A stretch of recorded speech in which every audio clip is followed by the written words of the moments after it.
be truly an elite vacation region, you have to have more than just great beaches. And Fort Lauderdale certainly has that.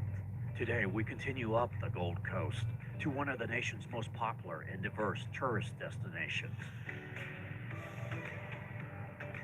While only 25 miles north of Miami, Fort Lauderdale doesn't have that see and be seen attitude of South Beach. It is a city surrounded by an extensive network of canals, the yachting capital of the world. Fort Lauderdale, once known as a spring break destination, with movies like Where the Boys Are, Caddyshack. However, in the 1980s, it began a transformation into a year-round family-friendly retreat of beaches, palm trees, shopping, and relaxation. This South Florida city attracts international visitors with its large waterfront convention center, plenty of hotels and resorts, and third largest cruise port in the world. This is our second of 3 videos of Greater Fort Lauderdale. We will begin in downtown in the Arts and Entertainment District, follow the red brick paving of the riverfront, explore the cruises on the New River, from the dinner riverboats to the party boats to the more intimate cruises. We then walk the dining, shopping, art district of Las Olas Boulevard, travel 7 miles of golden shoreline along the beaches of Fort Lauderdale, drive, bike, and walk along the Strip, show you some of the restaurants, see the nature in Hugh Taylor Birch State Park. We will show you North Fort Lauderdale and the more quaint Lauderdale by the Sea. There is something for everyone here. So put on your shades like Frankie and Dobby, ready to enjoy a day at the beach. You do not need a luxury yacht to explore this city. Rollerblades, a skateboard, or a bike will do just fine. Or maybe just grab a drink and float down the New River in a tiki hut. Sit back, relax, and enjoy the ride. We saved a chair for you, a really big chair. Bella has found some friends. Come with us as we rediscover Fort Lauderdale, downtown and the beaches.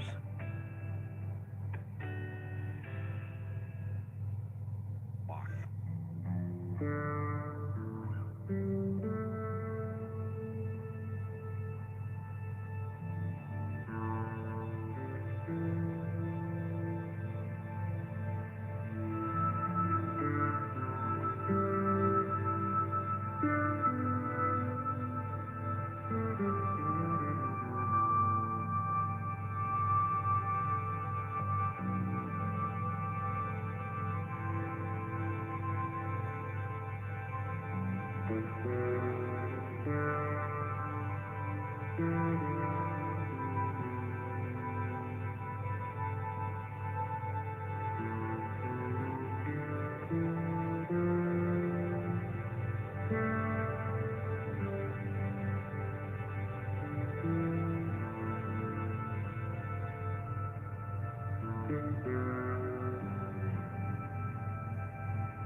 For a riverfront gondola tour.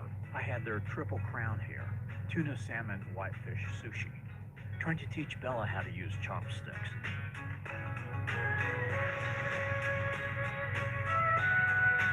These 90-minute riverfront gondola tours are very popular. It's $200 for the entire boat, or $225 after 9 p.m. Works out to about $34 per passenger if you have 6 people. You can also arrange a dinner on board with Cafe Sensei.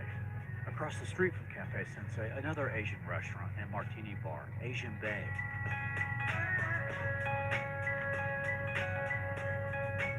Check out some art at Abra Art Gallery. You know, life moves pretty fast. If you don't stop and look around once in a while, you could miss it. The El Camino, a vibrant classic Mexican restaurant and bar. The Big City Tavern, another Fort Lauderdale favorite, with craft beer and a hopping rustic bar with patio seating. Downtown Fort Lauderdale has really got it going on. From fashion boutiques, art galleries, to fine dining, sidewalk cafes, and bars. When the sun goes down on the beach, there is plenty of nightlife on Los Olas Boulevard. You would never get bored here. Many other places we didn't even show.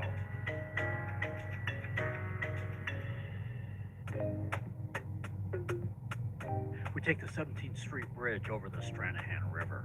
Port Everglades in the distance, the third largest cruise port in the world.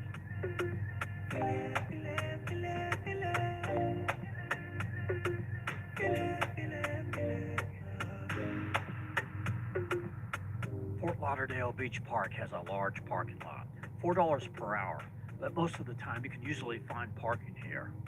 This is the best part of the beach for a picnic, with tables and shade trees. Also a Broad B cycle rack. A fitness station, basketball and volleyball courts here.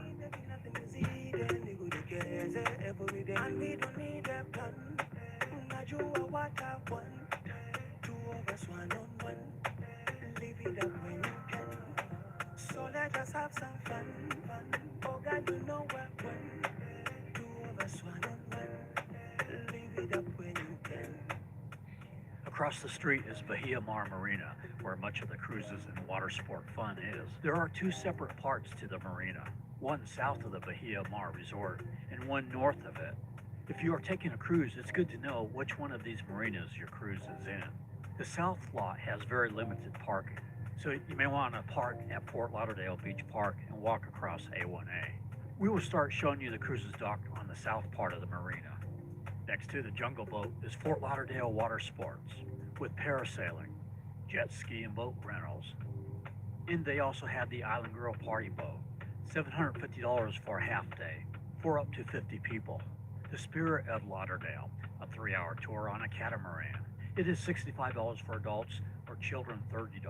Pets are allowed with prior permission by calling them. Intimate waterway tours, a 90-minute cruise, $215 for up to 6 people. Wine service available for $22 a bottle. Now to the marina on the north side of the Bahia Mar Resort. There is a much larger lot, the north parking, best place to park for cruises here. The Stay in Afloat Party Boat is here, next to the Bluefoot pirate ship that we saw last week in our Hollywood video. A public cruise is $40, or a private charter $1,200 for up to 29 people. The Bluefoot Pirate Adventure. Ahar, matey! An hour and 15-minute interactive family cruise is $28.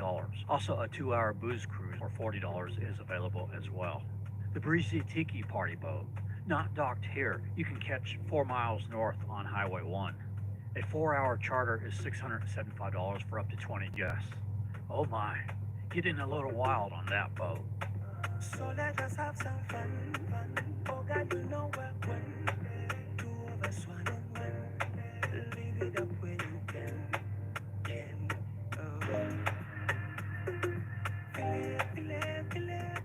Getting hungry now, looking for a good restaurant. There's Bubblegum Shrimp with rooftop dining. Bocacino Pizzeria. I'm in the mood for a shrimp quesadilla from 411 South Bar and Grill.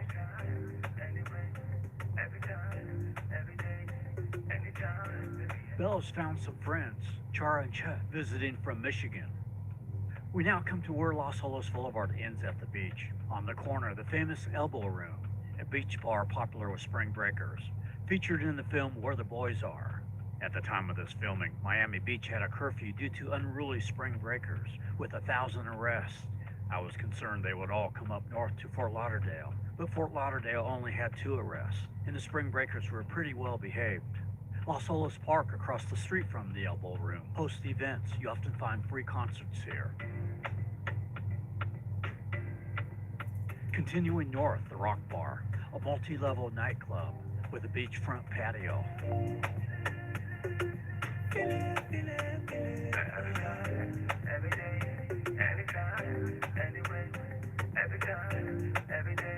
Cafe Del Mar, a Mediterranean restaurant with lots of outdoor seating. Beach Place, a multi-level shopping mall with restaurants, bars, a CVS, Taco Bell Cantina, connected to Marriott's Beach Place towers.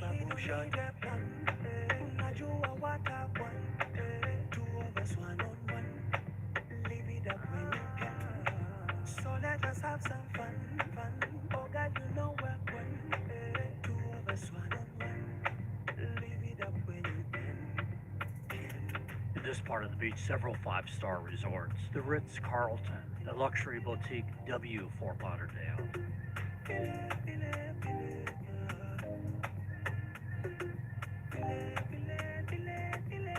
The Terra Mar, a sophisticated seafood restaurant, part of the Conrad Resort.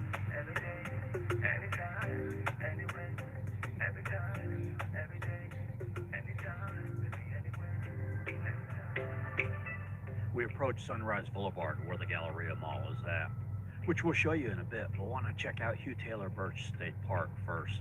The beach walk, as well as the beach itself, begins to get a little less crowded around here.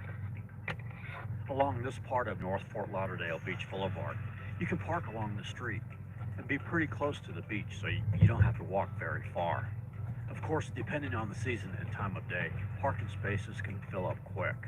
Hugh Taylor Birch State Park is a large, dog-friendly nature area in the middle of Fort Lauderdale Beach, bordered by the Intracoastal on one side and the beach on the other. There is a 1.9-mile paved road that cars, bikes, and pedestrians share, nature trails with plenty of shade. This park allows you to see what Fort Lauderdale looked like before modern times. Native tropical hardwood hammock Florida with banyan trees. You can rent kayaks and canoes. The paved loop road also runs along the Intracoastal Waterway, where you can watch the jet skis, yachts, and other boats sail by.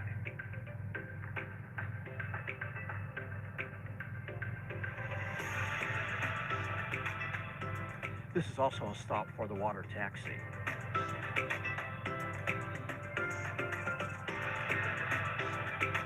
Now we head up Sunrise Boulevard towards the Galleria Mall.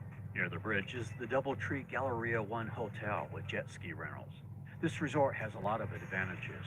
A Publix and Galleria Mall across the street. It is also a stop for the water taxi, so you can take the water taxi to Los Olas Boulevard, the beach, Birch Park, and shuttle to Port Everglades for $8. However, it is not pet friendly.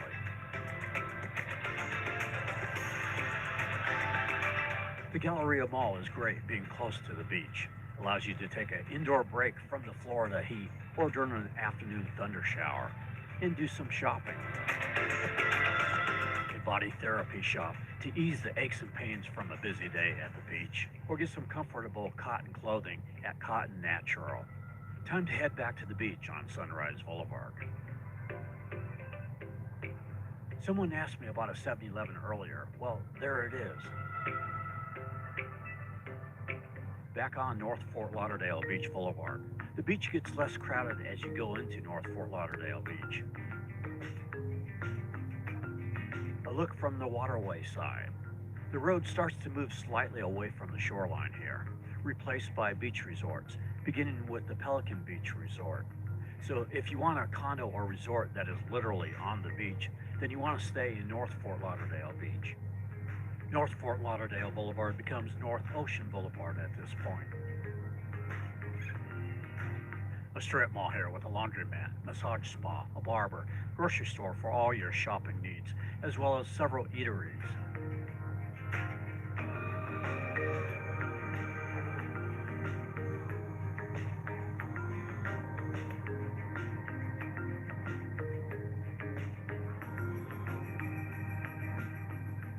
As you move from North Fort Lauderdale to Lauderdale by the sea, you will notice the high-rise condos disappear, as this quaint little beach town does not allow tall buildings along its shoreline. The center of this beach is Anglin's Pier. It is the longest pier in South Florida, although currently half of the pier is under construction. But it's still a great pier to visit. Lauderdale by the Sea has a more small-town feel, slower pace, relaxing environment. It is more old Florida. Mulligan's Beach House, with cozy street-side dining, on corner of Elmar Drive and Commercial Boulevard near the pier.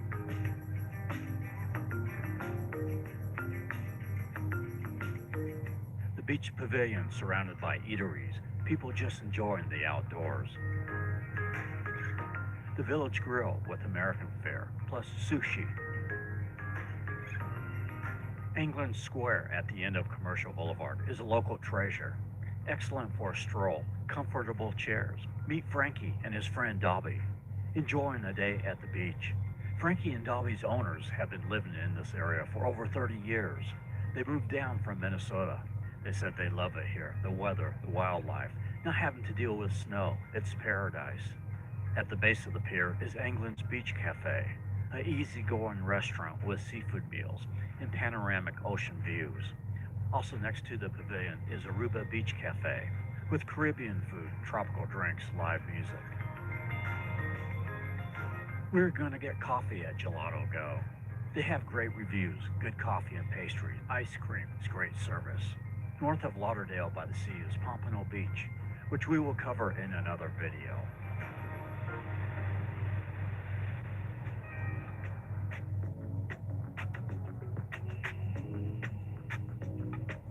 As the sun sets over the new river, the night lights over the new and improved Los Olas Beach Park appear, with the amphitheater for live music.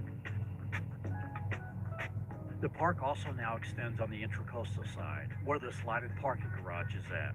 The strip heats up along A1A with nightclubs like the Rock Bar.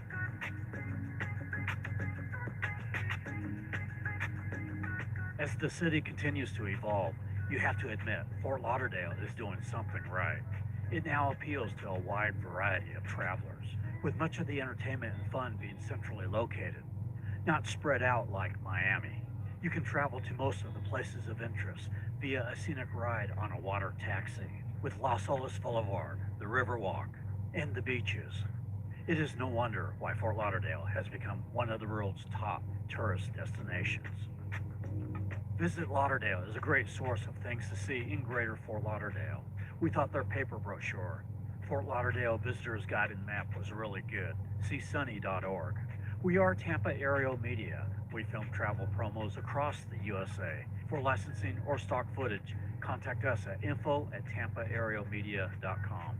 We are looking to film West Palm Beach, Boca Raton, and Pompano Beach. Depending on the weather, we'll determine where we go next. Thank you to all the new subscribers and comments, very much appreciated. From Florida's Gold Coast, blessings to you, wherever you may be.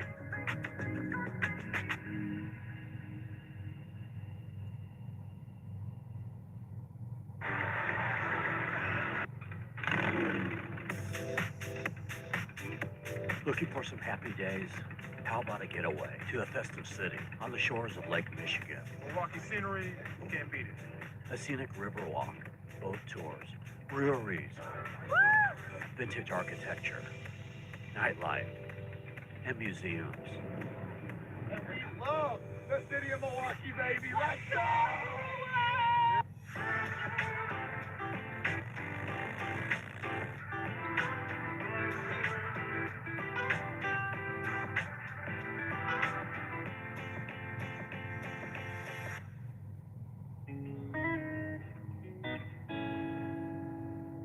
Last week, we showed Door County, and before that, the Wisconsin Dells.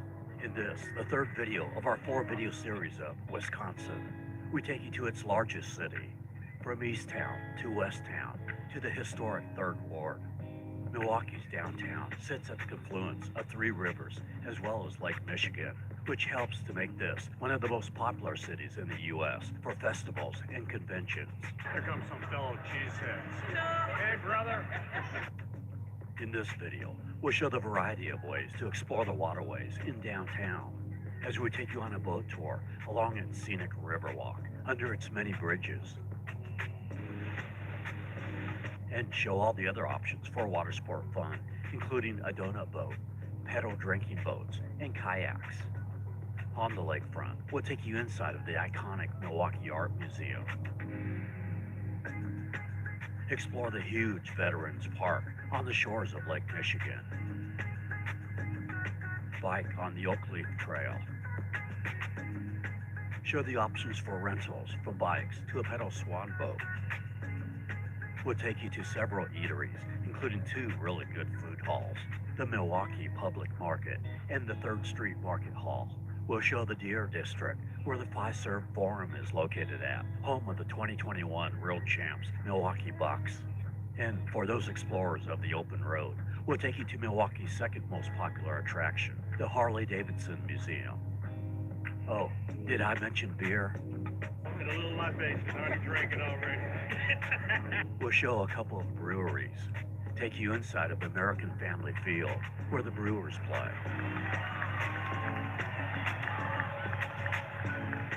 So rev up that Harley.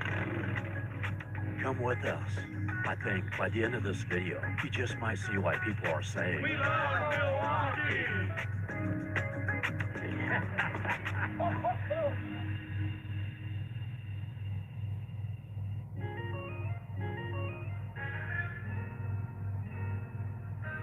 Milwaukee might be one of the most underrated cities in the U.S., perhaps because it's in Chicago's shadow, being only 90 minutes north of the Windy City, which gets all the attention. Its Polish, German, Italian, and Irish heritage is visible by its vintage architecture.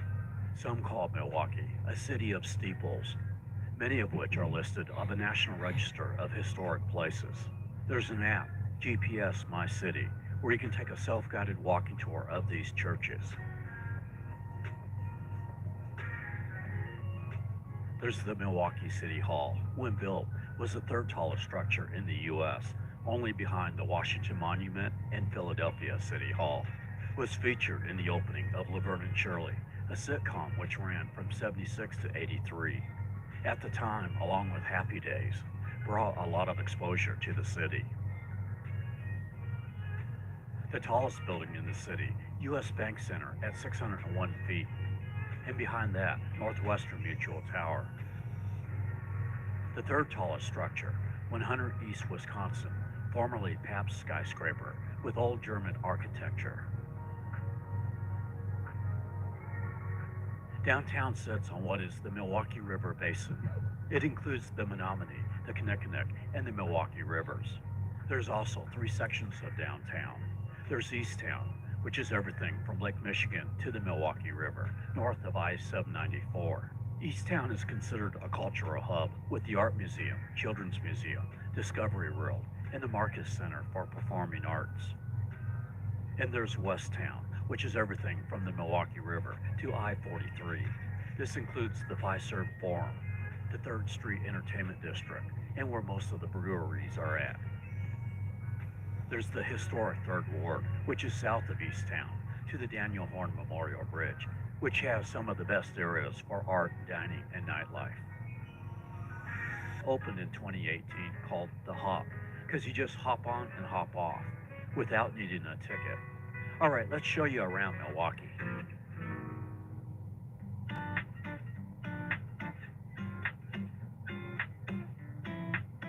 We begin our tour on the lakefront at Veterans Park, one of the areas for festivals like the Air and Water Show and Brewfest.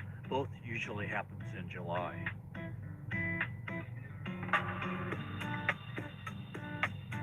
On the north side of the park is the McKinley Marina and Milwaukee Yacht Club. Here is the Roundhouse Beer Garden, open during the summer. A great stop before sailing out on Lake Michigan. There's Sea Safari Sailing School. Or at Sea Dog Sailing, you can charter a sailboat for up to 6 guests, anywhere from $250 to $590. The Oak Leaf Trail runs through Veterans Park. This is a 135-mile trail that encircles Milwaukee County.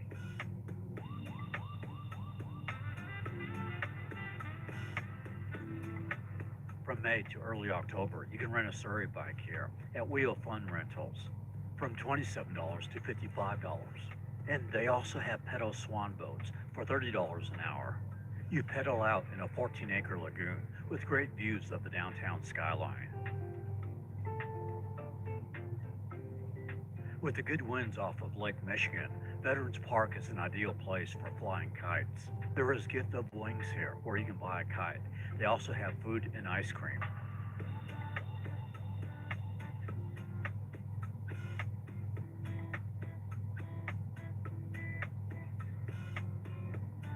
On the south end of the park is the War Memorial Beer Garden with a pretty good selection of flavored brews as well as brats. It is open Tuesdays through Sundays, May through early October. There's live music on the weekends.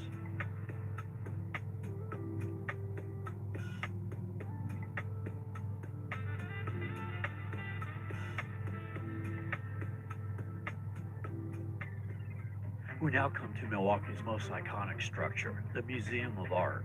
Every morning, Tuesday through Sunday at 10 a.m. when the museum is open, the wings open up.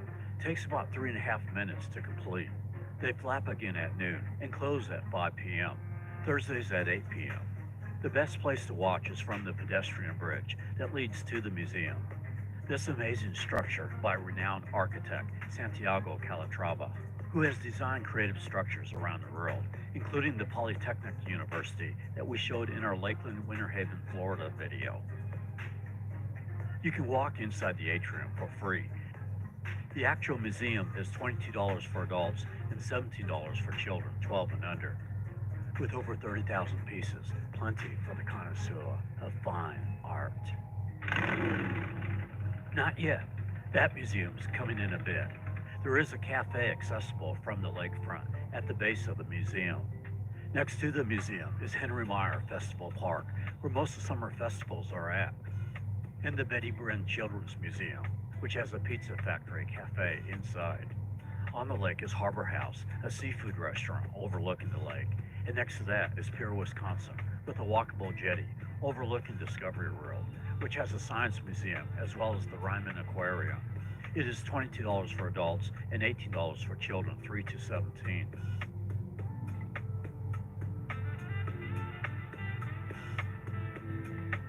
Across from Pier, Wisconsin is the pet-friendly Lakeshore State Park with a fishing pier.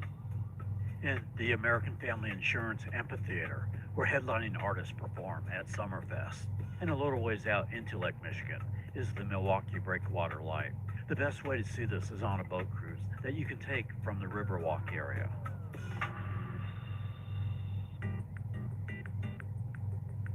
We now explore the Riverwalk area. Before we take you on the Milwaukee Boat Line tour, let me show you all the other options for river fun. This Riverwalk goes on both sides of the Milwaukee River and still improving. When complete, it will be over 3 miles. It divides Easttown from Westtown and passes through the 3rd Ward, all the way to Lake Michigan. Therefore, lots of ways to enjoy it from. Across from the Milwaukee Boat Line is the Harp Irish Pub with a nice deck overlooking the river.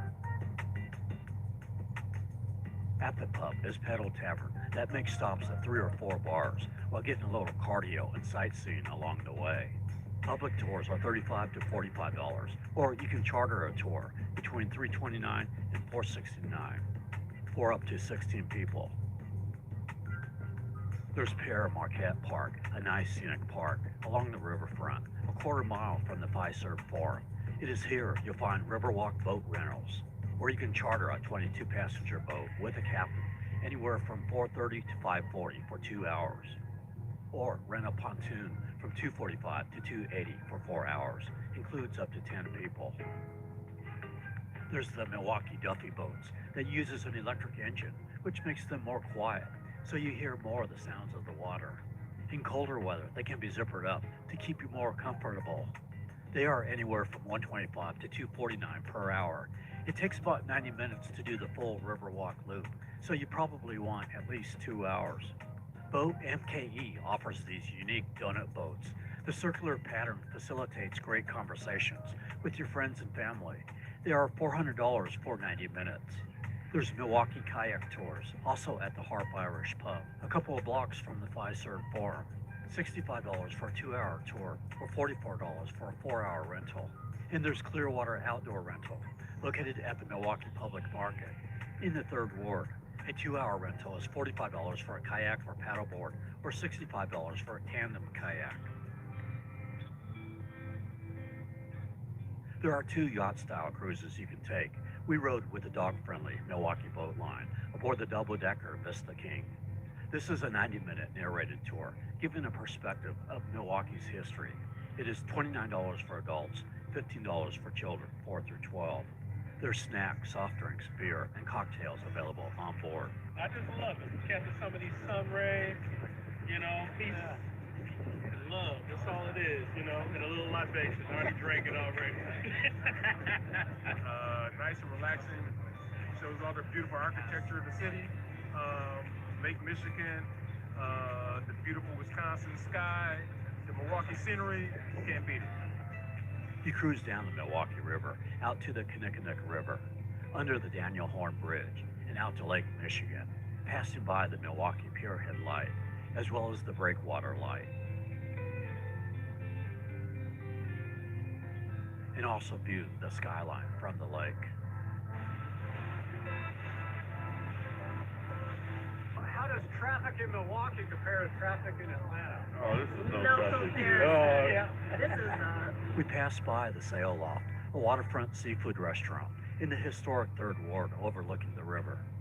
And there is Fonzie, the statue of the star of the Happy Days sitcom that aired from 74 to 84, set in Milwaukee. The other yacht-style boat tour is Edelweiss Cruises. They have a variety of themed cruises, like Rock the Boat Cruise on Saturday nights with a DJ, or a Wisconsin brat cruise with brats and potato salad. Their regular 90-minute narrated cruise is $30 for adults and $15 for children 12 and under. They also have a Pontiki boat you can charter for $475 for up to 19 passengers. Fiserv Forum, as well as being the home of the Milwaukee Bucks and Marquette University's basketball team, it has hosted the Democratic National Convention in 2020 and will host the Republican National Convention in 2024. It's no wonder, because this is a pretty happening area known as the Deer District. The adjacent building, Gather at the Deer District, has a sports bar and grill and Good City Brewing. There's a covered courtyard with a beer garden, Fat Tuesdays, a large screen TV, and Uncle Buck's, a restaurant and sports bar with elevated outdoor seating. Now, if you're in Milwaukee and looking for the 3rd Street Entertainment District but can't find 3rd Street, that is because 3rd Street was renamed Dr. MLK Jr. Drive. This is where there are several good restaurants with street-side dining, especially with German food, like at the Milwaukee Brat House with the old German beer hall next door and Who's on 3rd Sports Bar. The 3rd Avenue District, Dr. MLK Jr. Drive, ends at Wisconsin Avenue, where the 3rd Street Market Hall is located, about a mile from the Fiserv Forum and 2 blocks west of the Riverwalk. This is a great place to sample a variety of local beers, as they have a self-tap beer wall that has 23 local brews. There's game areas to gather with your friends while enjoying a meal. There's plush, top golf suites you can make reservations for. A good variety of food from barbecue to rotisserie chicken, unique tacos, and the greenhouse, where I picked up a sesame ginger salad, getting something healthy after eating all that cheese. We continue down Wisconsin Avenue. On the left, the Warner Grand Theater. And further down, the Riverside Theater, one of the most opulent concert halls, feature top recording artists and shows. You see many skywalks here. Milwaukee has 1.75 miles of skywalks. It allows people to move around the city comfortably, even during colder months. Crossing back over the Riverwalk, the Milwaukee River, and if you turn right on Water Street, you come to what is considered one of America's best public food halls, the Milwaukee Public Market, located just inside the historic 3rd Ward. There's over 16 eateries and bars. There's the West Alice Cheese and Sausage Shop. There's Anodyne Company for deluxe roasted coffee. There's On the Bus for healthy vegan food, bowls, and smoothies with a converted VW van. It's the St. Paul Fish Company with fresh oysters. Aladdin, Taste of the East for Mediterranean food. There's Margarita Paradise, a Mexican restaurant and bar. The Draft Patio, a popular outdoor bar and gathering place. Parking is located just under I-794 and is $6 for 2 hours. For those born to be wild. A mile southeast of the Milwaukee Public Market, on the banks of the Menominee River, is the Harley-Davidson Museum.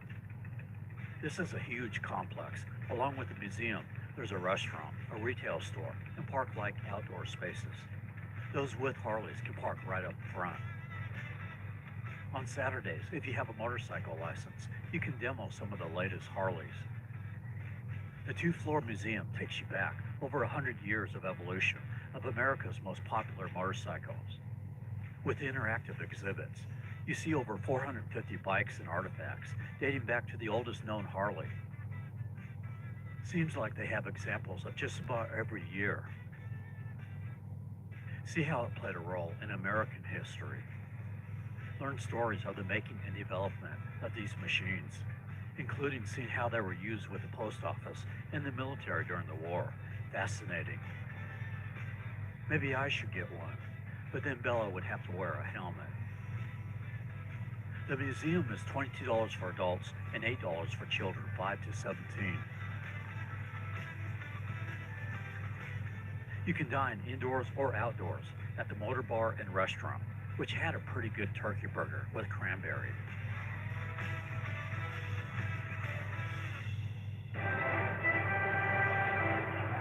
We now move to what I think is one of the most gorgeous ballparks in baseball, American Family Field, home of the Brewers.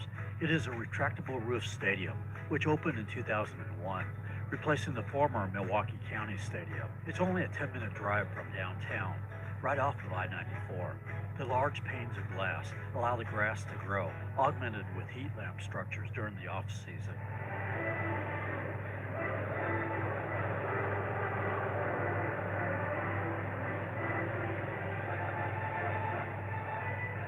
I like the traditional baseball organ. $8 for this little brat. $12 for this baked potato with cheese and broccoli. That was pretty good. Of course, with a name like the Brewers, you know you'll find some good local craft brews. Next to the right field foul pole is Cream City Cocktails. There's also the Johnsonville Party Deck, the Miller Lite Deck in left field, and the Associated Bank Power Alley Bar above the Brewers bullpen. When the Brewers hit a home run, Bernie Brewer slides down the chalet into a platform in the shape of a home plate. Anyone over 8 can take a behind-the-scenes tour of the park before the games and slide yourself. On this night, with the Brewers regaining first place in the Central, the fans went home very happy. Crazy Brewer fans!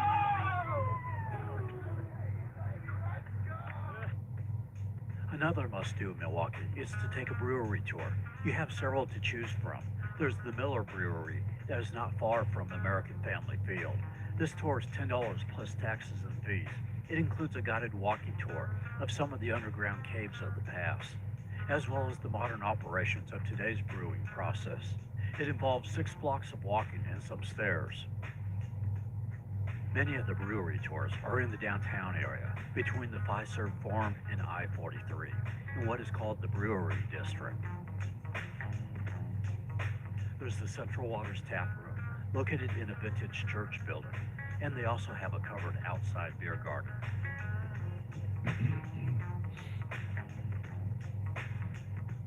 I did the historic Pabst Brewery tour, which is $12 to $14. Again, you get a free beer at the beginning of the tour. This tour is more about the history of Pabst Blue Ribbon, which also helped to create Miller Beer, and it played a huge role in Milwaukee's history of beer. You learn about how the Chicago Fire of 1871 really helped to make Milwaukee the beer capital of the world. But you don't see any breweries on this tour, just the historic Pabst building and office spaces. There is Best Place Coffee and Spirits here, with a nice little courtyard with a statue of Philip Pabst. There's also Pilot Project Brewing that has a full-service restaurant. One of the most popular brewery tours, and one that I would recommend, is doing the Lakefront Brewery Tour, especially if you're a Laverne and Shirley fan. You see the factory line used in the shows, and you see the original chalet used by Bernie the Brewer that we just mentioned from the former Milwaukee County Stadium. And they also have gluten-free brews. It is $12 to $15 for a 45-minute tour, and they also have good food here.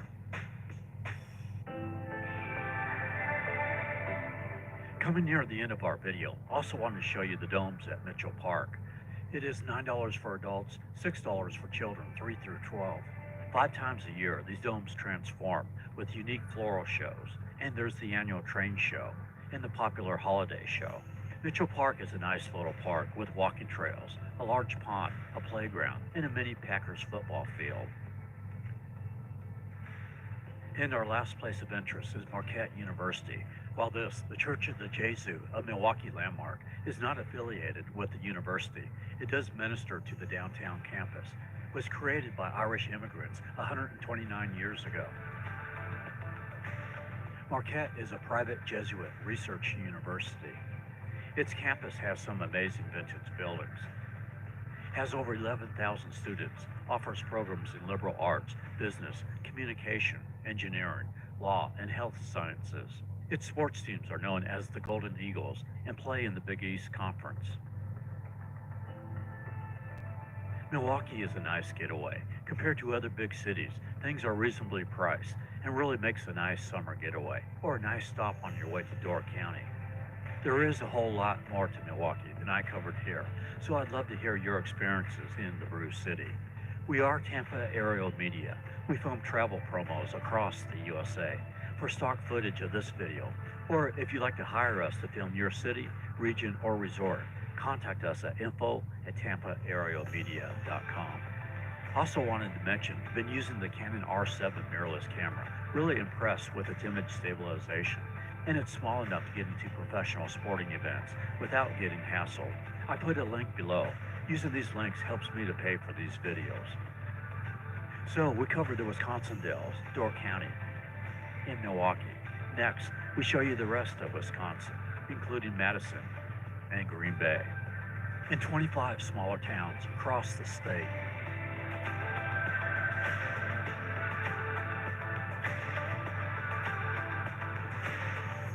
From the Brew City, I wish blessings to you, wherever you may be.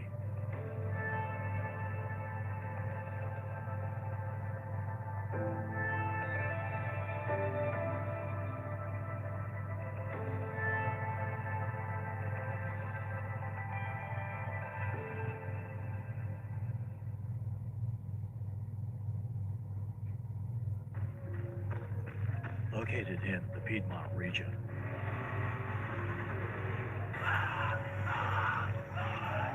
With thrills, nature, adventure, and sports.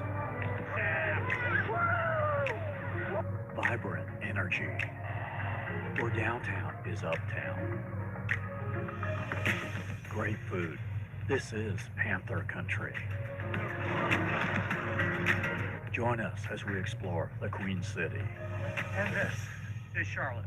What kind of? Right, Bailey?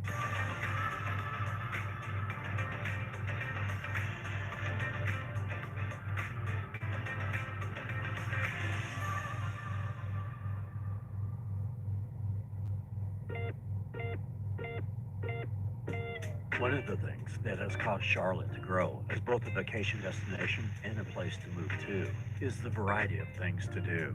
In this video, we'll take you to the U.S. National Whitewater Center with rafting, ziplining, and more. We'll hike the trails of Crowder's Mountain State Park,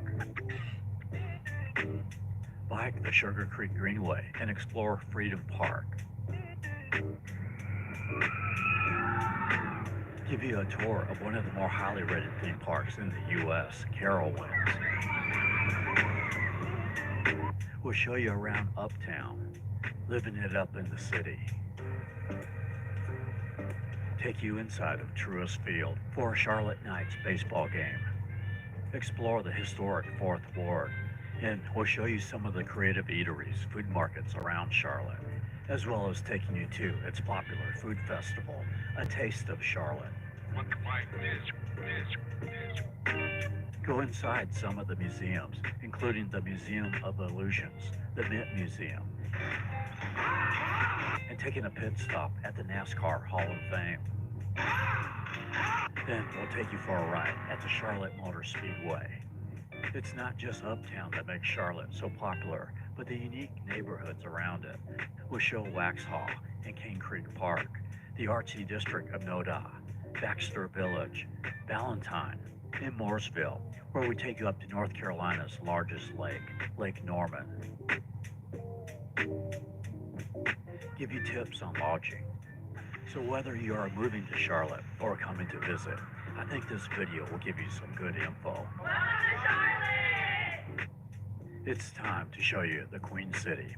So strap up, sit back, relax, and enjoy the ride.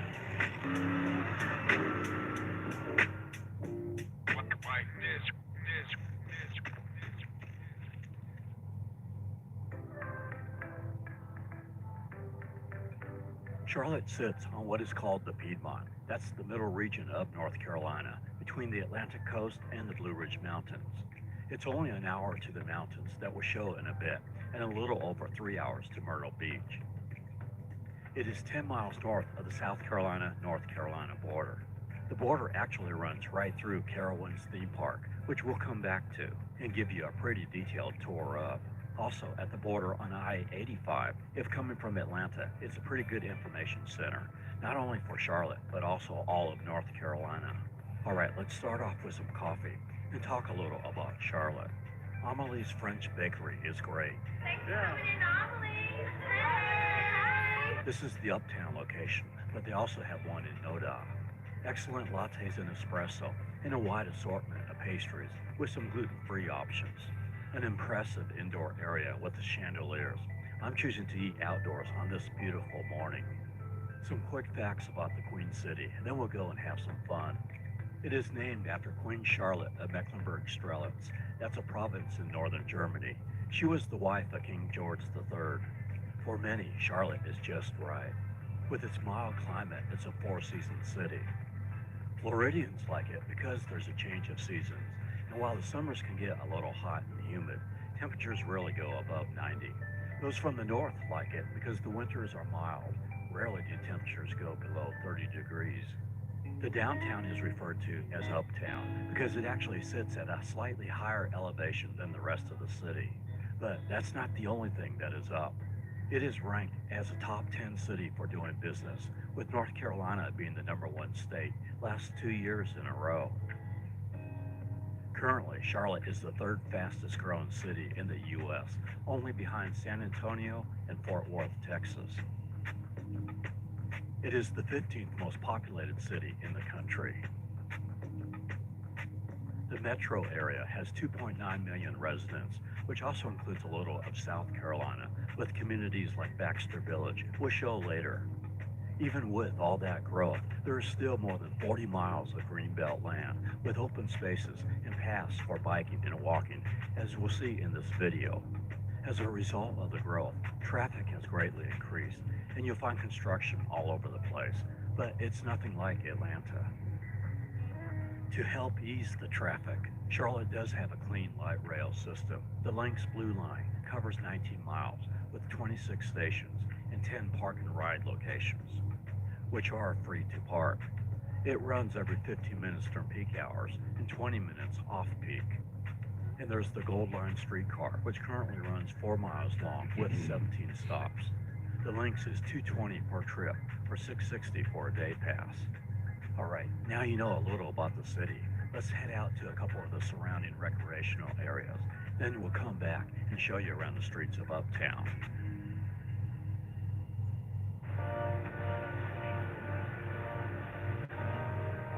One of the most popular recreational areas of Charlotte is the U.S. National Whitewater Center.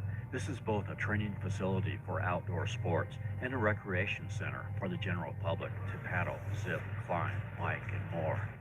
It's the largest man-made whitewater park in the world. It is free to walk around, and while you can't bring your dog rafting or ziplining, the grounds are dog-friendly, and there's also an off-leash area. The center offers several casual grab-and-go outlets for food and drinks, including the Pump House Beer Garden. Hey, swim that way! Swim! On your stomach! You can purchase a single activity pass, but I recommend a day pass that is $79 for ages 10 and over, or $69 ages 9 and under. It includes access to 12 different activities. If you've never done whitewater rafting, this is a great place to start because you're in a very controlled environment, yet you can experience the rapids of the mountains. One more! Oh yeah! With 4 different levels of rafting. There's whitewater kayaking for experienced kayakers. You can also take an instructional course here. It is a little more challenging, as you can see. They also have calm waterways for flat water kayaking or stand-up paddleboards. There are 5 different options for ziplining. For a couple of the options, it's an additional $10, like the double-down zipline seen here. There are also 9 different options for the ropes course as you traverse through a forest and over the rapids on suspended rope bridges. There's a challenge course and play area for little kids or big kids like me, with ropes and obstacles that are much closer to the ground. There are over 40 miles of trails for mountain bikers, hikers, and trail runners. From mid-November through mid-February, there's ice skating. And the center has one of the largest outdoor rock climbing complexes on the East Coast for all skill levels. 30 miles west of Charlotte, in the foothills of the Blue Ridge Mountains, are a couple of mountain state parks that are close to each other. There's Kings Mountain in South Carolina, that is $3. Not far from that is Crowder's Mountain that we are doing, which is free to enter. This is Shorts Lakes, that is near the Visitor Center at the Sparrow Springs entrance to Crowder's Mountain State Park. There's 2 mountain peaks here, Crowder's Mountain Peak at 1,625 feet and Pinnacle Peak at 1,700 feet. Offers great views of the Piedmont. The Crowder's Mountain Trail is about 5.5 miles and takes about 3 to 4 hours. We are doing the Pinnacle Trail here. It's a 4-mile round trip out and back trail that takes 2 to 2.5 hours. Both trails are dog friendly. You can see the Charlotte skyline from here. All right, let's take you back to Uptown.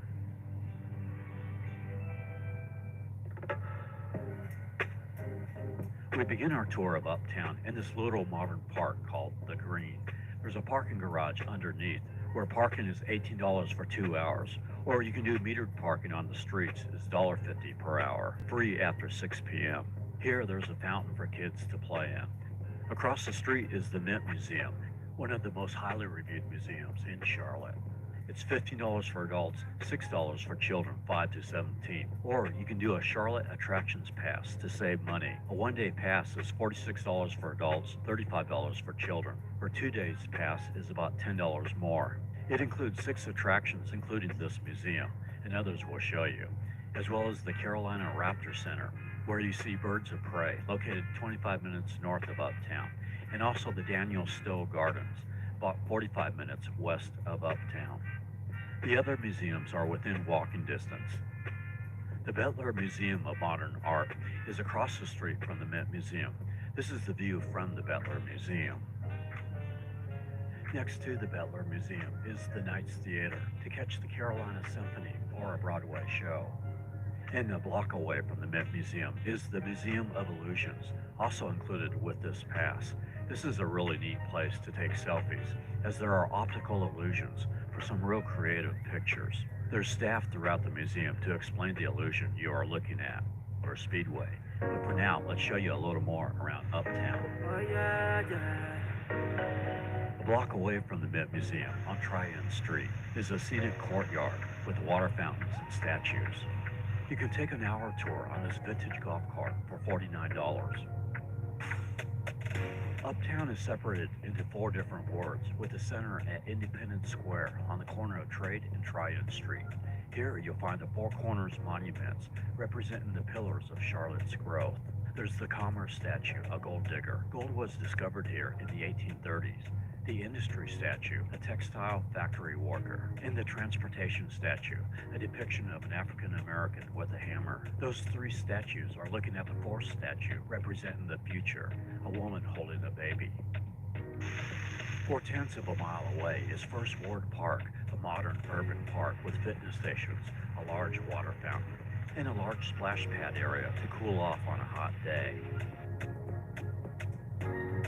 Across the street is the 7th Street Market, a lively indoor market with bars, bakeries, and a variety of counter-served eateries.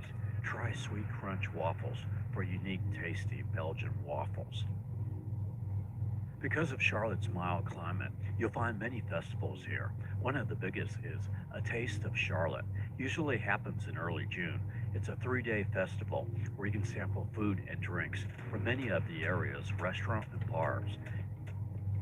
Bailey sure loved the smell and the atmosphere.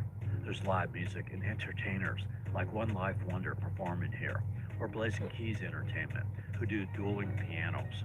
Some of the places of interest in the Third Ward is Brevard Court, a brick courtyard with several eateries. It connects to an Art Deco passageway called The Alley, and a block away is the Ink and Ivy, an eat, drink, and social restaurant and bar with a large patio overlooking Romere Bearden Park. Also, from April to the end of September, you can catch a minor league baseball game at Truist Field. For most games, only service dogs are allowed, but once a month they do have bark in the park, and you don't have to purchase an additional ticket for the dog. On this day, they were playing the Jacksonville Jumbo Shrimp. What a name, makes me hungry. There's lots of interactive activities with the fans. A large grassy knoll beyond left field where kids can play. And also several carnival-type vendors and games beyond the right field wall. And on weekends, there's fireworks after the game. Also in the Third Ward is Bank of America Stadium. It is home to the NFL's Carolina Panthers, and the Major League Soccer's Charlotte FC holds 75,000 seats. Charlotte's NBA team, the Hornets, play in the Spectrum Center, located in the 2nd Ward. And finally, there's the historic 4th Ward in the northwest quadrant of Uptown. Here you'll see beautiful grand Victorian homes, luxury condos, parks, and brew pubs. There's several walking tours you can take here. We now head 20 minutes northeast of Uptown to the Charlotte Motor Speedway. This speedway hosts 2 NASCAR Cup Series races. The Coca-Cola 600, which is the longest Cup Series race, happens on Memorial Day, same day as the Indy 500. And in October is the Bank of America Royal 400, part of the NASCAR playoffs.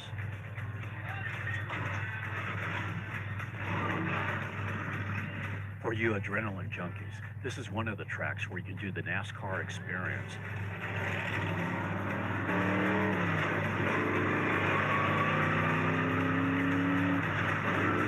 With this, you can ride in and even drive a stock racing car. They often run specials where you can ride 3 laps for about $160, or you can drive the car for about $350. There's options for more laps if you want to spend more money. This is a 1.5-mile quad oval track with 24 degrees of banking in the turns. You can purchase a video for $60. The movies Days of Thunder and a few scenes from Talladega Nights were filmed here, and Ricky Bobby's dream home was on Lake Norman that we'll show in a bit. I'll keep this helmet because I have to drive through Atlanta traffic later in this trip. We head to the largest urban park in Charlotte, Freedom Park. This is a huge 98-acre park.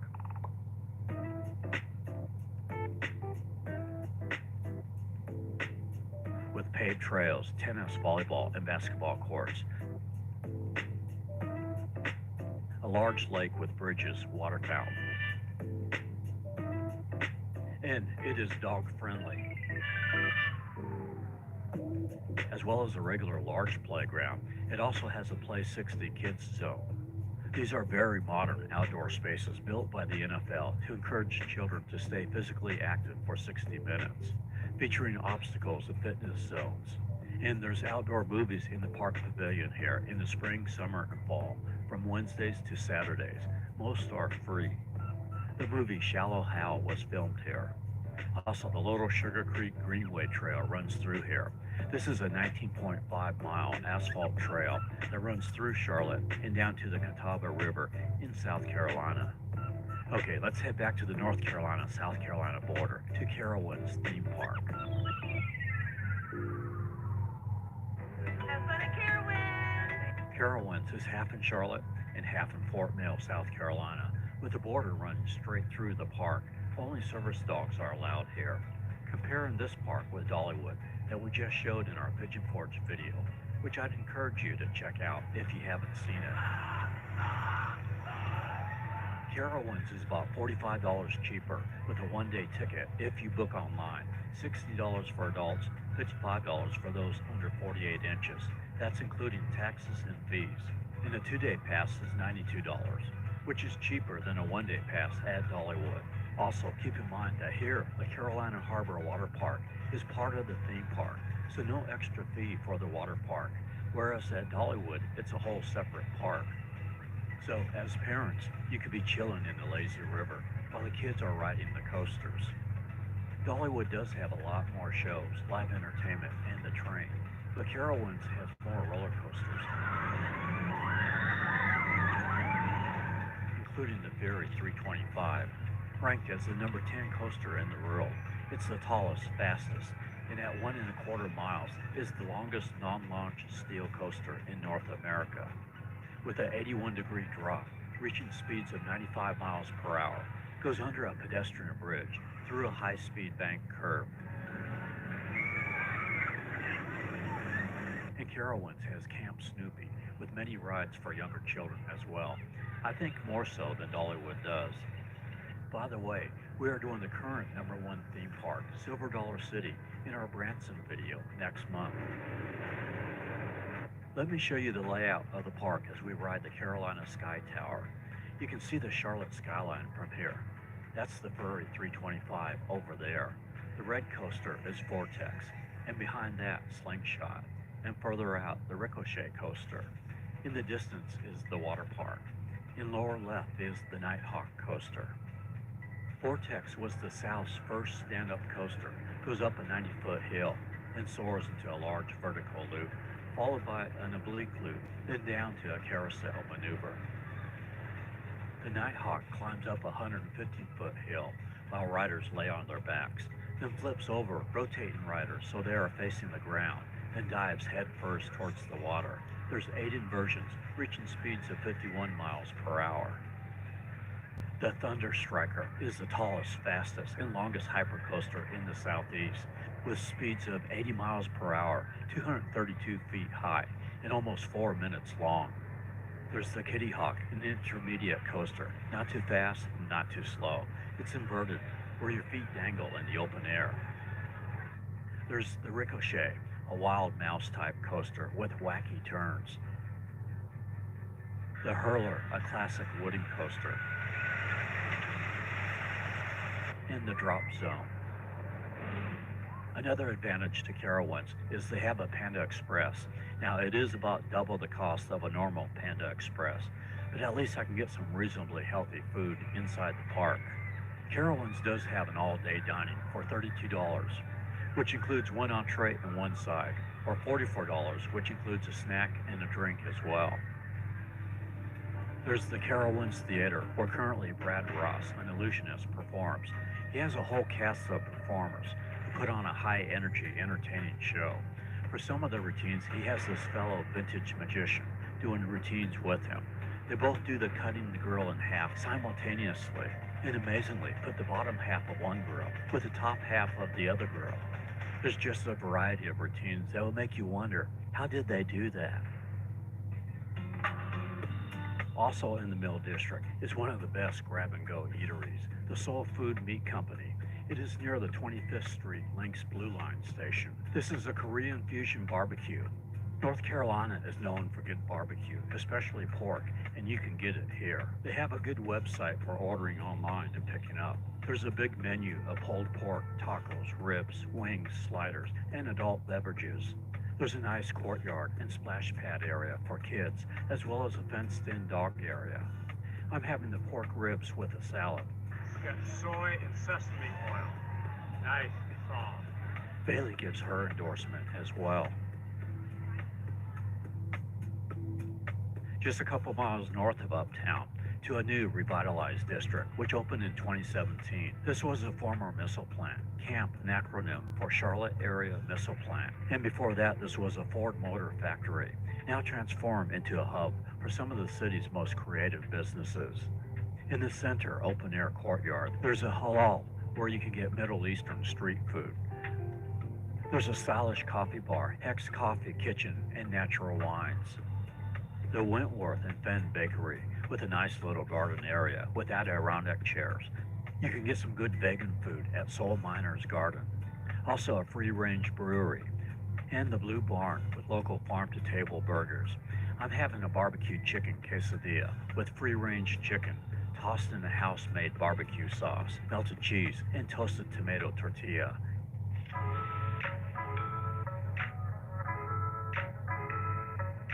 And 3 miles north of Uptown is the artsy district called Noda, which is short for North Davidson. Its neighborhood theater hosts some big-name acts. Noda is known for eclectic galleries, music venues, artisan gift shops, tattoo parlors, dive bars, and great food. There's the Heist Brewery with a patio deck. We'll find Southern fare at Haber Dish. There's Cajun cuisine, pizza, and Charlotte's best tacos and margaritas, which are at Cabo Fish Taco with great service. Brad here is a Tampa native. Come visit sometime. There's a wide variety of margaritas and local beers. They also have a good selection of fresh seafood, chicken, and steak, and vegetarian options. And 2 miles west of Uptown is the Lucky Dog Bark and Brew. This is a sports bar for you and your dog, with TVs and over 20 beers on tap. While they don't have food, it's next door to the city kitchen, where you order your food from kiosk. Then you can bring it next door to the dog bar. All right, let's head to Charlotte's biggest lake. While the ocean beaches are 3 to 4 hours away, there are lakeside beaches around Charlotte. 19 miles north of Uptown is Lake Norman, at 34 miles long, with over 520 miles of shoreline. It is the largest man-made body of fresh water in North Carolina. Created in the early 60s. On the north part of the lake is Lake Norman State Park, has 31 miles of biking trails and no fees to enter for the state park. On the south part of the lake is Ramsey Creek Park with a popular swimming beach. This is $10 per car weekdays, $50 weekends. While the park is open year-round, the swimming beach is only open Memorial Day to Labor Day. There's a nice ADA-compliant fishing pier. Lake Norman hosts several national fishing tournaments. It's a great place to catch catfish, crappie, largemouth and striped bass, and yellow and white perch. There are boat launching and walkout docks. A large playground with zip lines, picnic shelters, nature trails, a sand volleyball court, horseshoe pit, and a dog park. There's benches all around the park to sit back and enjoy the lakeside view. Yeah. And there's a 1.6 mile easy loop trail for birding and mountain biking. On the north part of the lake, located at the Queen's Landing boat ramp, is CS Boat Rentals, where you can rent a pontoon $300 for 4 hours or $500 for a full day. Or a wave runner, $219 for 2 hours or $279 for 4 hours. If you would like to live in the Lake Norman area, there's Villas on Brawley, a new community with 1 level, 2 and 3 bedroom single-family homes. As we head back toward Charlotte on I-77, wanted to point out a great waterside restaurant for fine dining.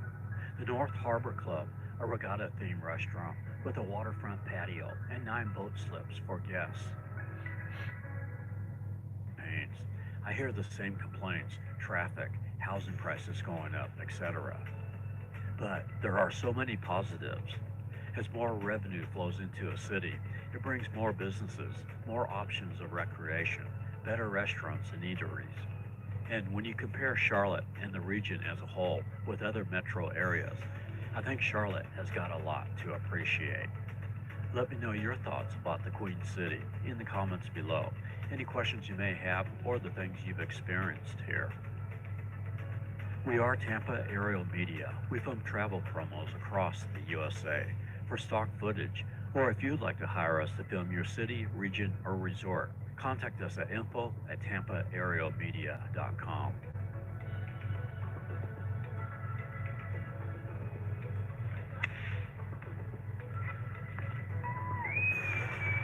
Next, we are heading back to the Ozarks, to Branson, Missouri, the Pigeon Forge of the Midwest.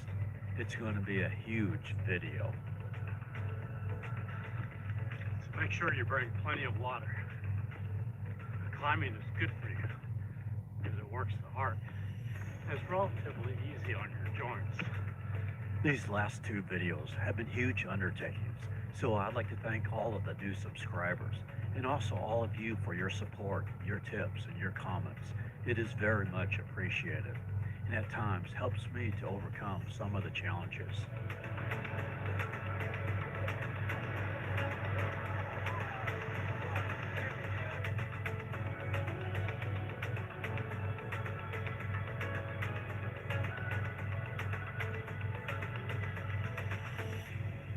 From the Queen City, I wish blessings to you wherever you may be.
This is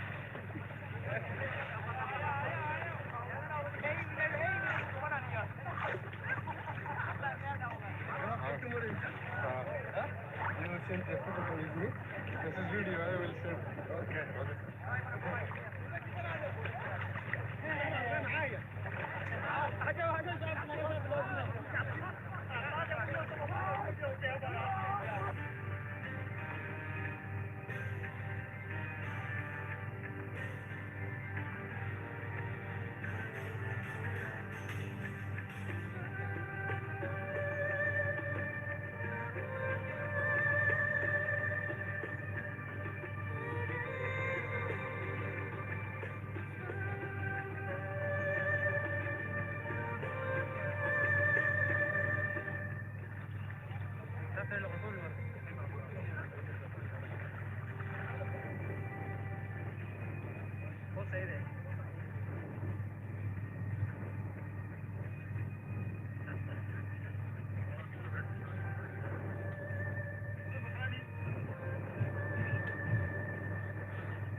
más fuerte que la chica.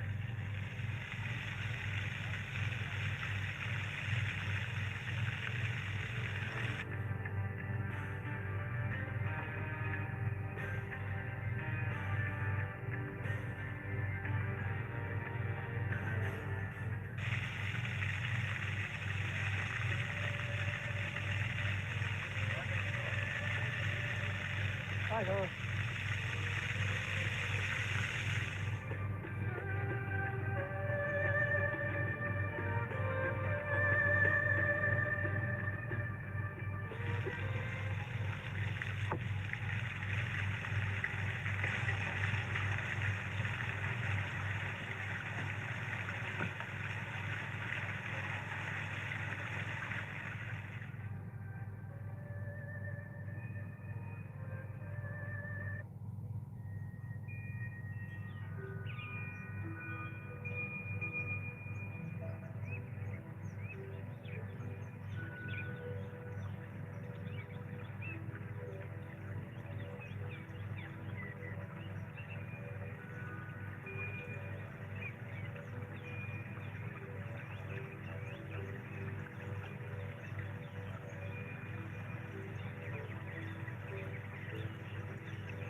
The 4.2 kilometers Salam Street Tunnel, renamed the Sheikh Zayed Tunnel, was completed on December 4th. It was opened to the public the next day. The tunnel stretches from Delma Street, at the Sea Palace Junction, up to the Corniche and Mina Road. A 2.4 kilometers section of Salam Street is underground, with 1.8 kilometers above ground. The entire 14 kilometers Salam Street redevelopment project runs from Sheikh Zayed Bridge and Mina Road to the Corniche and Cross DH4.8 BN.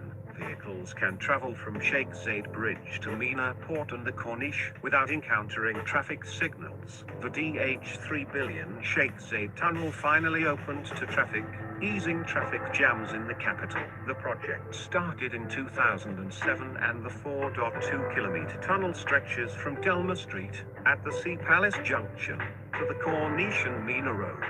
The covered section of the tunnel runs for 2.4 kilometers, while the open section covers 1.8 kilometers.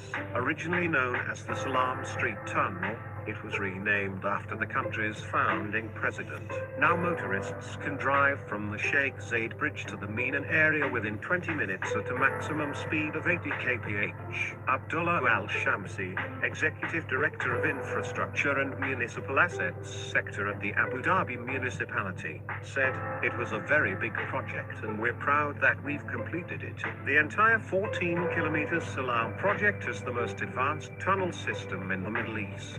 There are 157 CCTV cameras covering the entire tunnel and 174 video incident cameras that detect accidents.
Thanks for watching. Please subscribe my channel for more videos.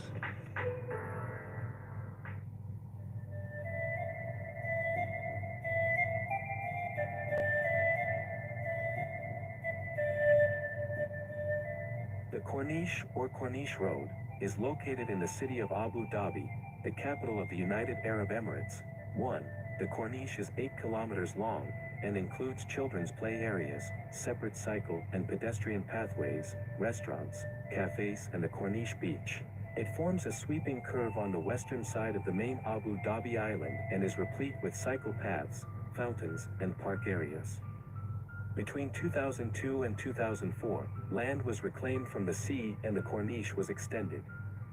Some of the earlier landmarks, the volcano fountain and Abu Dhabi clock tower, were demolished in the process. Certain parts of the Corniche have significant deposition of sand, with people using the area as a public beach. Prior to the 1970s, the current area occupied by the Corniche was a beach, where dhows and ships used to anchor and transfer cargo or people. At the time, the Mina Zayed area was not yet constructed. Marina Mall is located across from the Corniche and can be accessed using a narrow breakwater road. At Marina Mall, the UAE flag is hoisted and holds the record for being one of the tallest flagpoles in the world. Lulu Island is a tiny reclaimed island located about a kilometer from the Corniche. The Emirates Palace Hotel is at the southern end of the Corniche. There are a number of skyscrapers along the Corniche, with newer taller skyscrapers being built on the southern end. Abu Dhabi Ladies Beach was located at one end of the Corniche, but it was closed a few years ago, when, as the government wanted to build a palace.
The oasis is the place of birth of the ruling families of Abu Dhabi and Dubai. In 1793, the ruling family Al Nahyan moved their residence from Liwa to the Abu Dhabi. Traditionally, men from Liwa, Bani Yas tribe, were pearl divers on the coast during the summer months. Pearl diving offered an additional source of income.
The capital of the Western region, renamed officially in 2017 as Al Dhafra region of Abu Dhabi Emirate.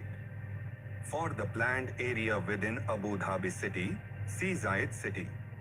For the city in Egypt, see Sheikh Zayed city Madinat Zayed lit. City of Zayed is the largest town and the administrative center of Al Dhafra, the westernmost and largest region in the Emirate of Abu Dhabi.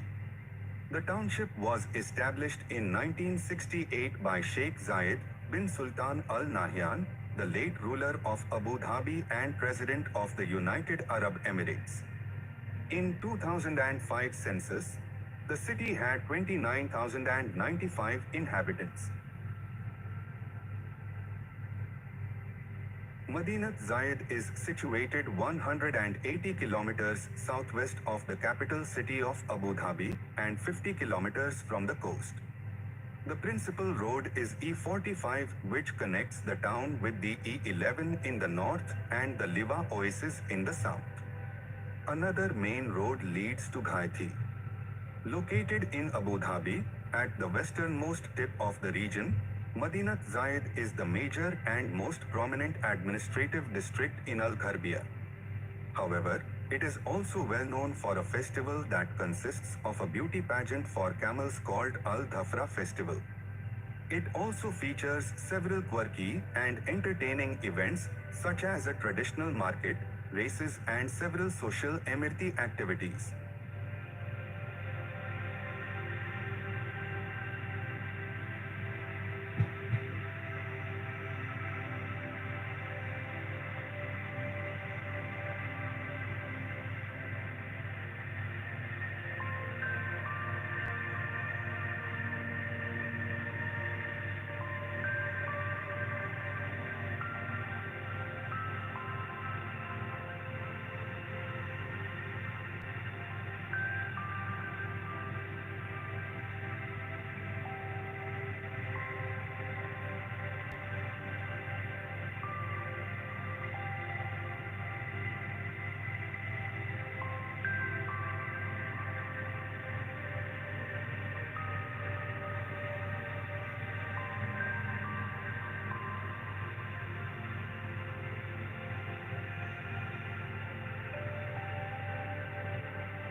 Mohammed bin Zayed City is a quiet residential suburb in the mainland of Abu Dhabi. The area is almost completely developed with a few villas under construction here and there. It lies between the planned mega project of Zayed City, Khalifa City C, and Masafa, allowing direct access to main highways.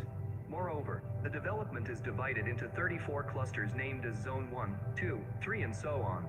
Many UAE residents, especially families, are turning to Mohammed bin Zayed City Abu Dhabi due to its proximity to Dubai and the variety of housing options available to all.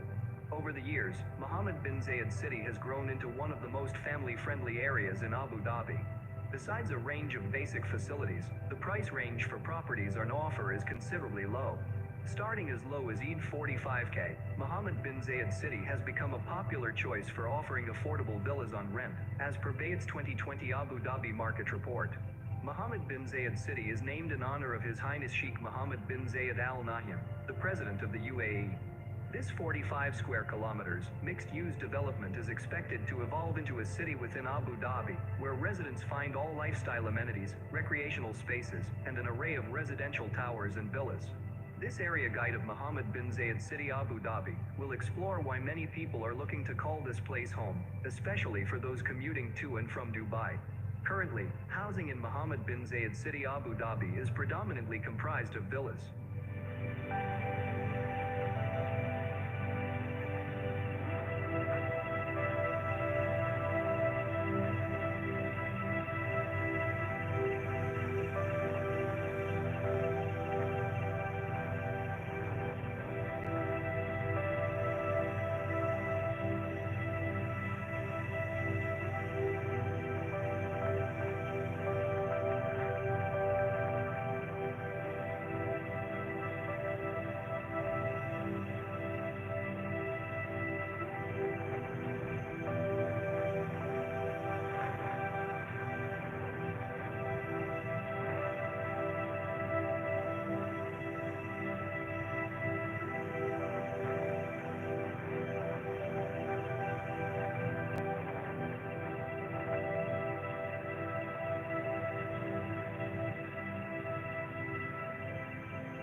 Thanks for watching. Please subscribe my channel for more videos.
Ada grabada solution table.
موبایل بندول دی نه د تلفون ما ځګر چې ما مونږ کو چراله ممودو وو د ګاډي مې سٹارټ کړو بیا چې جاوید دغې دی راغلی را پاسولې مې څه کړې پاسو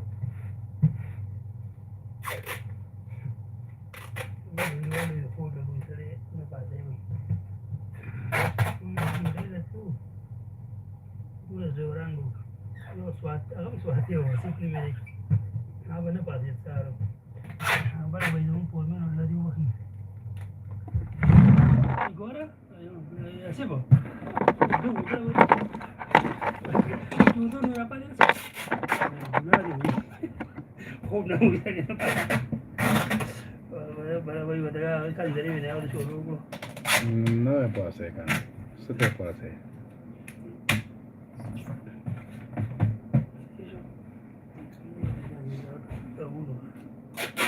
Yo no paso, que duty पे ही चलते हुए पासों कहीं मुझसे ना पास है ना बिल्कुल ना पासों पल ले पासी ड्यूटी पे जरा पास है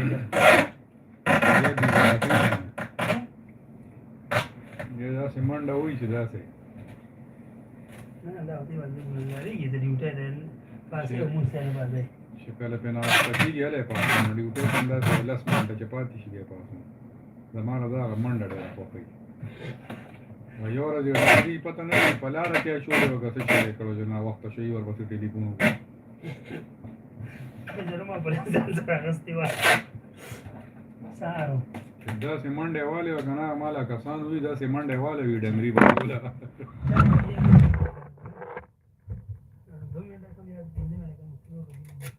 زه خو دغه وایي ما چې په دې مانځه کې نه دي ماشوم راځي نه دی راځي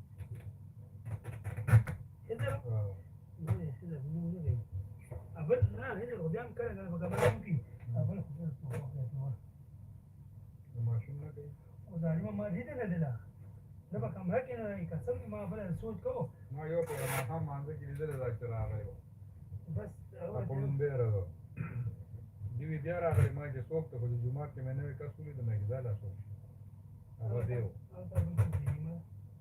نه دی و لکه پاتې لګېدلی دی مسلمان دی समझे मां बिछा हुआ मां में तो शेयर लिया था ना मां के दे मैं इनको कर रहा हूं मैं शेयर वही तो ना दे वो मां इधर ना या बड़ा अगर तक दिया दो नी मां तो ये गार्ड कौन तक है ये रहा है ओए मुन मुन नहीं है को कला कला या यो हालात पे है ना यो कमरा की को मोली कमरा किम लगेगा ना वर्दी बोल रहा है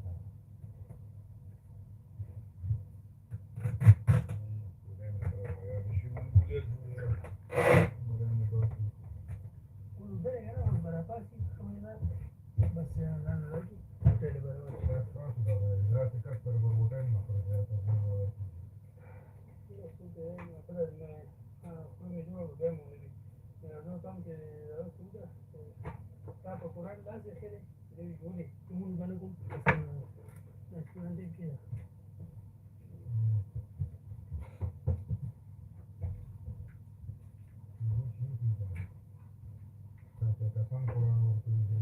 you.